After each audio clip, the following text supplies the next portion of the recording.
Você já se imaginou falando direto com o cérebro do seu computador? Não com Pythonzinho, Java ou qualquer outra linguagem tradutora. Eu tô falando aqui de Assembly, essa bomba aqui. Enquanto as linguagens atuais traduzem suas ordens para o computador, Assembly é como entrar na sala com o processador e dizer: faça exatamente isso, agora isso, só confia no que eu tô falando. Até que digamos que é preciso sim e também um pouco perigoso. Ele foi criado lá nos anos 40 e 50. O Assembly surgiu porque ninguém aguentava mais digitar códigos binários intermináveis. Com mnemonics, MOV, ADD e JMP, ele se tornou um atalho humano para falar com processadores. Programar em Assembly para o Intel 8086 não é a mesma coisa que para um RM de celular. Cada processador tem uma forma de reconhecer o Assembly, para você ver o nível da desgraça. Nos anos 70 e 80, dominar Assembly era basicamente ser um Jedi do código. E hoje eu vou te mostrar um pouco mais sobre essa linguagem e também curiosidades que você nunca viu. Então dá um like, se inscreve e assiste até o final para você entender essa história inteira. Criadores do Assembly. Você já deve ter ouvido falar de linguagens como Python,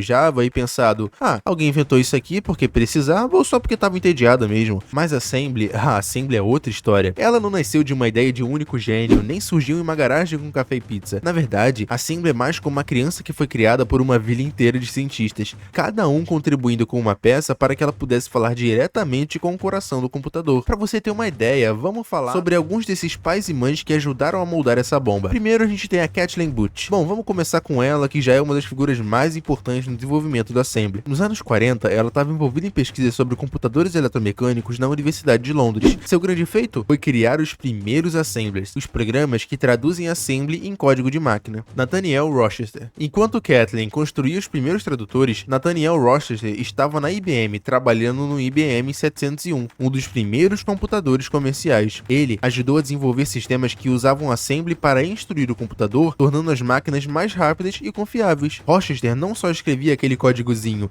ele desenhava a forma como humanos e máquinas se comunicariam por décadas. Maurice Wilkes e seu time na Universidade de Cambridge também foram muito importantes para o Assembly moderno, já que eles inventaram os conceitos de programação simbólica, ou seja, usar palavras e símbolos que humanos pudessem entender em vez de lidar com binário puro. Então, resumindo isso daqui, eu acho que agora você conseguiu entender um pouquinho do que eu disse sobre Assembly não ser uma daquelas linguagens criada por uma pessoa só no fundo de garagem. A Era de Ouro. Agora que você já sabe como o Assembly foi criado, vamos voltar um pouco, ou melhor, muito no tempo. Anos 70, 80 e início dos anos 90. E se você acha que programar era difícil hoje em dia, imagina só escrever cada instrução à mão, linha por linha, em Assembly. Naquela época, Assembly era o rei. Se você quisesse que seu jogo, sistema ou software rodasse rápido, não tinha atalhos, era Assembly ou nada. Jogos de Atari, NES, Mega Drive, sistemas como ES-DOS, tudo feito no braço, cada pixel, cada som, cada movimento controlado com precisão cirúrgica. E se você acha que isso é só história antiga, até hoje programadores usam Assembly para extrair o máximo de performance do hardware. Durante a Era de Ouro, Atari e NES, cada jogo tinha que caber em pouquíssima memória,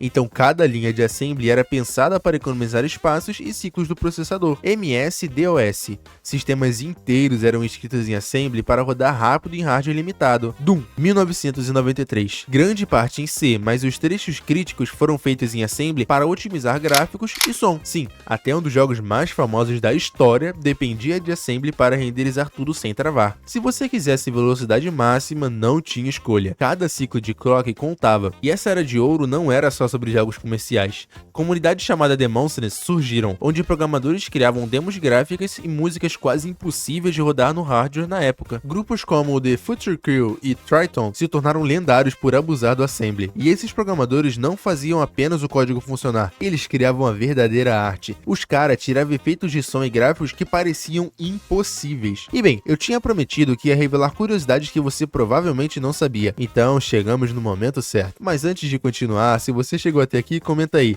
Assembly na espionagem. Agora sim, vamos falar sobre esse capítulo que vamos chamar de a espionagem. Nos anos 80 e 90, agências de inteligência e forças armadas usavam Assembly para treinar analistas de sistemas e engenheiros de cibersegurança. O raciocínio era bem simples até. Quem entende a linguagem nativa do processador consegue identificar falhas invisíveis para quem só conhece linguagem de alto nível. Hoje, cursos de segurança cibernética ainda ensinam Assembly como ferramenta estratégica para análise de sistemas, exploração de vulnerabilidades e até engenharia reversa. Inclusive, ainda nesses anos aí, muitos dos vírus mais famosos foram escritos em assembly. Mas por quê? Ou melhor, para quê? A resposta para essa pergunta é até que simples e divertida. O assembly permite explorar o computador no nível mais baixo possível, já que praticamente conversa direto com o processador e a memória. Enquanto as linguagens de hoje em dia funcionam como tradutores, como eu já tinha falado no começo, isso torna os vírus invisíveis para os antivírus simples da época, porque eles não precisavam passar pelos filtros ou abstrações das linguagens de alto nível. Cada instrução era pensada para driblar proteções, aproveitar falhas e se espalhar com eficiência máxima. E essa relevância não acabou nos anos 80 e 90, se é isso que você está pensando, porque até hoje ataques sofisticados que exploram firmware,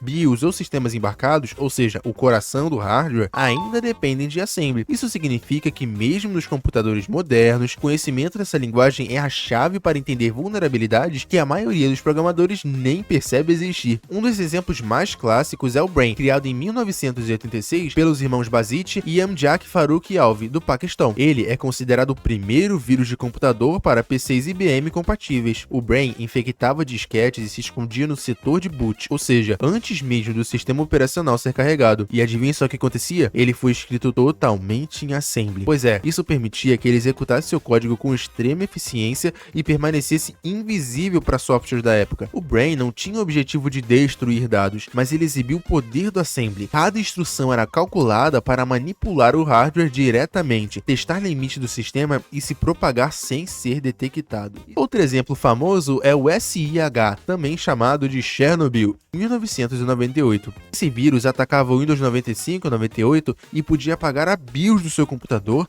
transformando a máquina em um peso de papel se não houvesse backup. Ele também usava assembly para acessar recursos de baixo nível do sistema e executar ações que programas normais jamais conseguiriam. E hoje em dia, você ainda tá aqui depois de viajar pela história do assembly de seus criadores, passando pela era de ouro dos anos 70, 80, 90, até os vírus lendários como o Brain e CIH, para perceber uma coisa, né não? Assembly nunca morreu. Ele só ficou mais discreto, operando cada vez mais nos bastidores, mas ainda essencial para quem quer entender realmente o que acontece dentro do processador. Hoje em dia você encontra assembly nos lugares mais estratégicos. Drivers de hardware para fazer placas de vídeo, SSDs e periféricos funcionarem de forma ultra rápida, sistemas embarcados, desde micro-ondas até painéis de carros, onde cada ciclo conta. Kernels de sistemas operacionais, partes críticas de Linux, Windows e macOS ainda dependem dele para iniciar o hardware. Games AAA e otimizações extremas. Trechos críticos de código são escritos em assembly para extrair cada gota de performance do processador. Bom, eu vou ficando por aqui nesse vídeo de hoje, onde eu mostrei um pouco sobre a história do assembly e toda a sua trajetória até os dias de hoje. Eu espero de verdade que você tenha gostado e que tenha ajudado a adquirir um pouco mais de conhecimento sobre essa linguagem tão importante no mundo da programação. Se você curtiu, deixa aquele like, se inscreve no canal e ativa o sininho para não perder os próximos conteúdos. Ah, e claro, o meu objetivo é sempre continuar trazendo cada vez mais conteúdo digno aqui pra vocês.